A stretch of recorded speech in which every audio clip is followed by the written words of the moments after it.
Hello friends, welcome to TrendTech Guide. Today I'll show you how to add profile picture in Gmail. If you are new to our channel, don't forget to subscribe. So let's start. First of all, you can see I am here in my Gmail. Now to add profile picture, on the top right you can see this is email icon over here. Just click on this.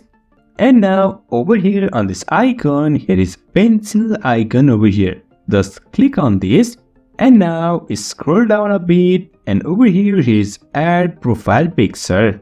Click on this and now from here you can select one, but I prefer to upload from my computer. For that I'll go with this from computer. Click on this and now click on this upload from computer.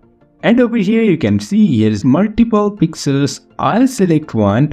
Over here you can see this is our logo. I click on this and now it's uploading. Now I'll click on this next and now click on this save as profile picture. And now it's done. Profile picture is updated. I'll trust this and over here my profile picture is already updated.